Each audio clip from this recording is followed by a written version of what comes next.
I'm standing high on a promontory outside the village of Populonia, Tuscany, overlooking the crystal-clear waters of the Gulf of Verratti.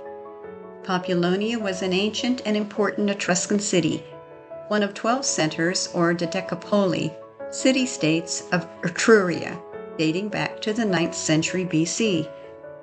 During this time period, the small city was called Populonia, or Fluplens, the Etruscan god of intoxication. It was also called Populonia, and was the only Etruscan city located on the coast. Populonia is one of the oldest and most prestigious human settlements in Tuscany.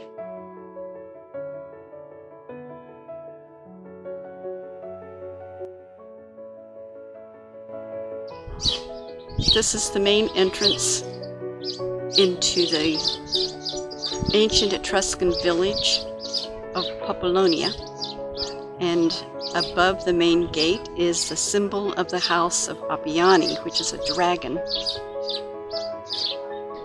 This 15th century fortress was built by Appiani, Lord of Piombino, to defend the city against marauding Barbary pirates, and it sits at the highest point of the Monte Masoncello Peninsula.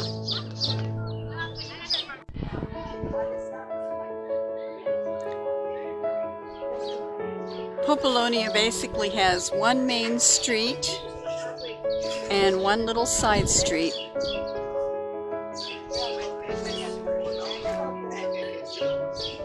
Has some little shops, really good seafood restaurant that we just ate at.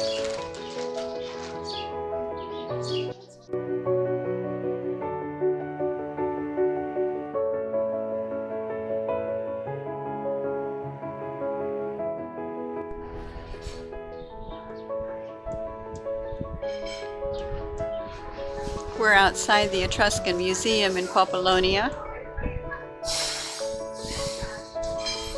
And just a little bit of a running history of the area. There's an aerial view.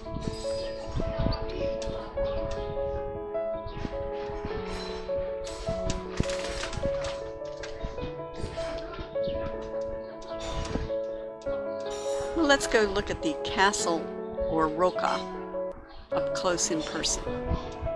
This rocca, or fortress, was built during the first half of the 15th century. These were Etruscan walls, but the buildings were Roman. Etruscan metalworkers were masters at casting and hammering bronze and iron, and they got a lot of their ore from the island of Elba and also in the nearby hills. Populonia was an industrial city, and over 1,000 years of smelting basically left this entire peninsula as one giant slag heap. They piled the slag on abandoned residences and also their cemeteries, and then left it. What they found over time was that the Etruscan process of smelting was only 40% efficient. So in 1929, the Roman company reworked all the slag heaps over the next several decades. And in so doing, they discovered Etruscan necropoli, and many buildings were uncovered. And that's when the archaeologists moved in. Nearby is the ancient archaeological park of Verratti, Populonia, which is an open-air museum of the Etruscan civilization that overlooked the sea. Very few people actually live in the village of Populonia. Most recent records I found dated 2009 and recorded 17 people actually residing here.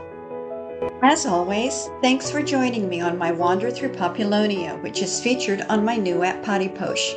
Posh is a fantastic little travel guide for must-see destinations in Tuscany, the Languedoc-Roussillon, and Provence, France, which uniquely includes GPS locations, descriptions, and ratings of all the public toilets and the locations visited on the app. Written in 5 languages, it's an app for people on the go, like yourselves, who have to go. So if you're out and about in Tuscany or the south of France, take Posh with you, available on Apple and Google. And I leave you with this: the marrow of life is not your usual trick.